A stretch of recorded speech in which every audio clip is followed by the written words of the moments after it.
Thanks, mate. Well said. Mark and Dave. Thank you. Hello. Barely a day goes by when we don't see images such as these on our news. In 40 seconds, we learn how many Israelis have been killed and how many Palestinians have died. But there is no context. There is no why and there is no what. Who is this person? What is he fighting for? And who does he think that he's fighting against?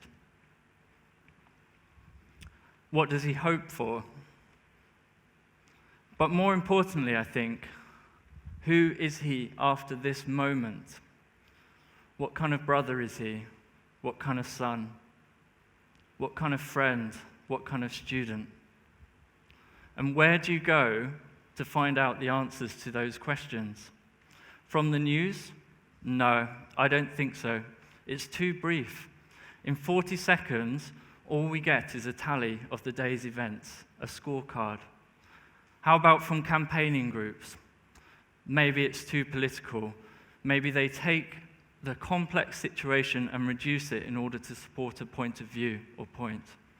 From history books, from analysis books? Sure, if you've got the time, or maybe a lifetime. For me, my answer was from the people themselves. From their stories, from their art, their culture, from their history, from just listening to them.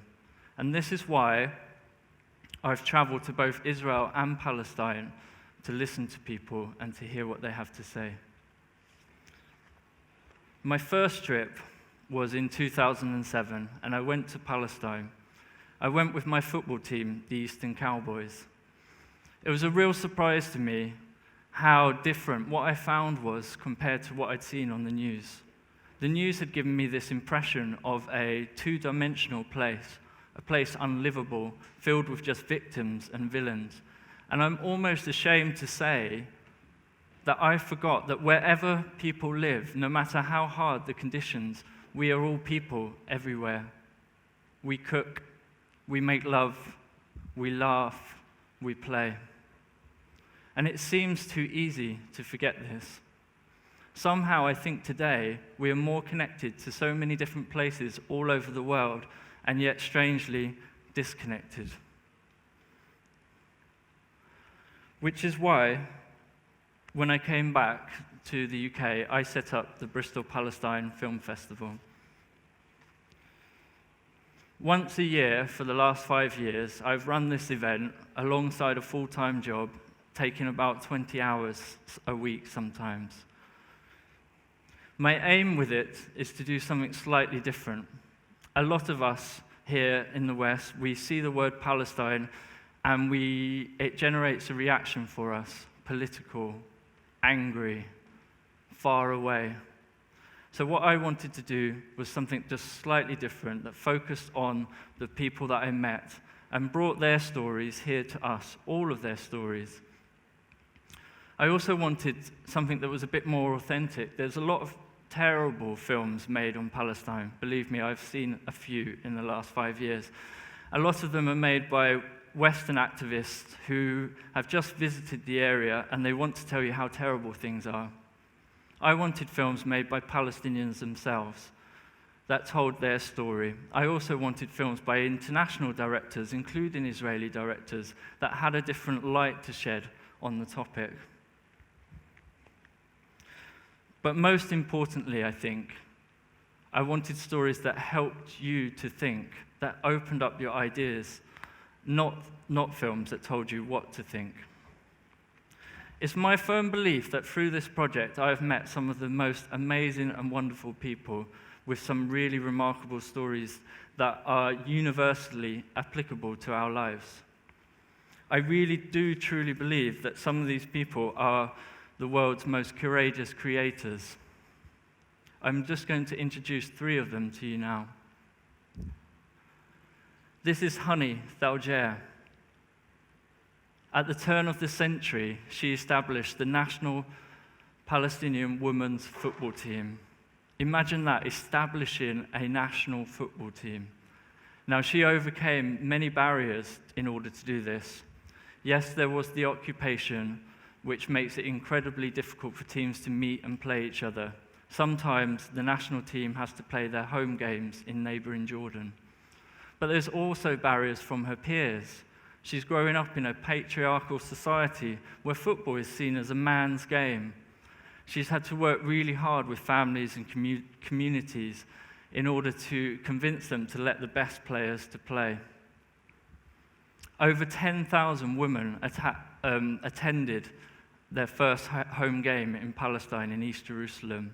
They lost 9-0 to Jordan, but I'm pleased to say that their results are improving with time. And this is Eid.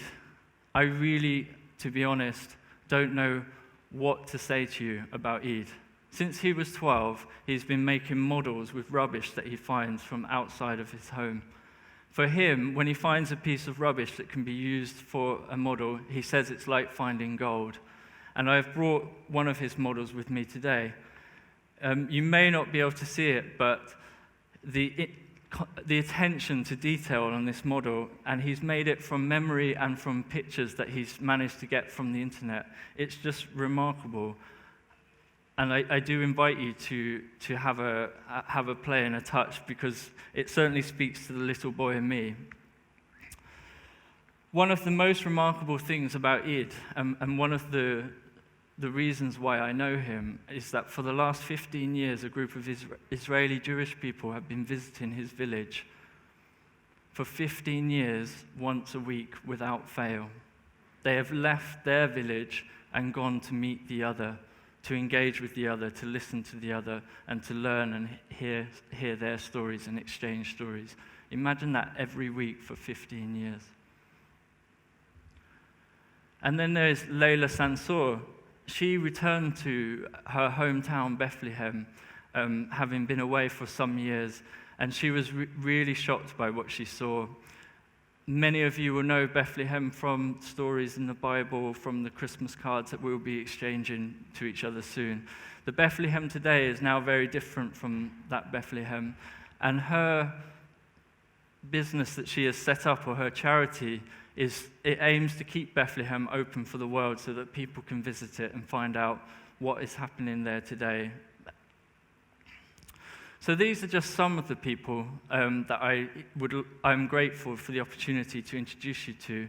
But also, of course, I choose films and select films. So I'd just like to show you just a short clip from some of the films that we've selected over the last 5 years. I hope you enjoy.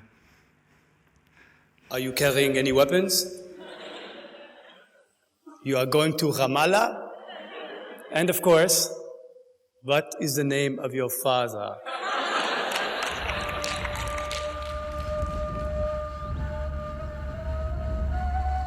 الأجدرة ممكن تنكام، بس الأرض دائما هي اللي بتحمل آثار الجروح.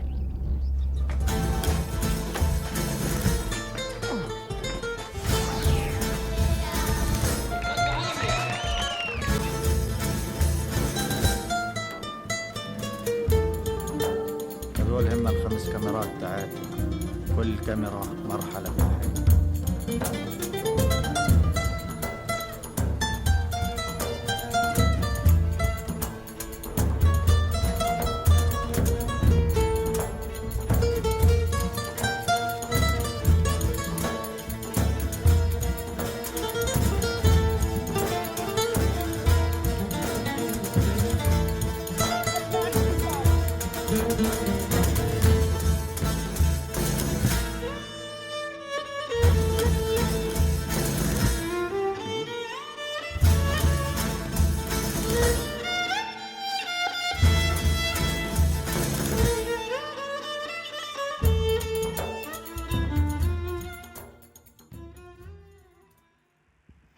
Thank you. So, for me, having put all this time and energy into this project, it's really important for me to find out, well, what do people think? What happens as a result of watching these films? And so for the last 5 years, I've collected some evaluation data from people about their responses. Some of the most common response is that it's really helped them engage with the story that seems so far away. So I'm really pleased about that. One of my favorite responses from people was that they described it as a feast of contrast, which is, again, one of my real aims for this project. But for me now, I also have some questions about it. Does witnessing these stories and hearing these people's stories come with some form of responsibility? For me, I went to Palestine and I saw Palestine and I came back and I organized the film festival. But I'm asking myself increasingly, does this witnessing come with a responsibility? It's a real privilege to hear the stories of other people and their lives. I really do think that is our privilege in the West, and I think it's an important privilege that we have. But what do we do in response? I have my answer, and you're all welcome to yours. I will also say that there's one severe limitation with the film festival itself, and that is it can help you engage with the people who are living on one side of the wall. It will help their lives to touch you, and it will also help you to touch their lives. However, it will not tell you anything about the people living on the other side of the wall. It will not tell you what their lives are like, what their culture is like, what are their concerns, and why is this wall here. Now, it's my firm belief that we need an understanding of both, and that we need to open our ears and listen to both sides. The Israel and Palestine conflict is now the world's longest-running conflict today, and it is also the birthplace of some of mankind's oldest stories. At the very least, I feel we each have a responsibility to look and listen and learn.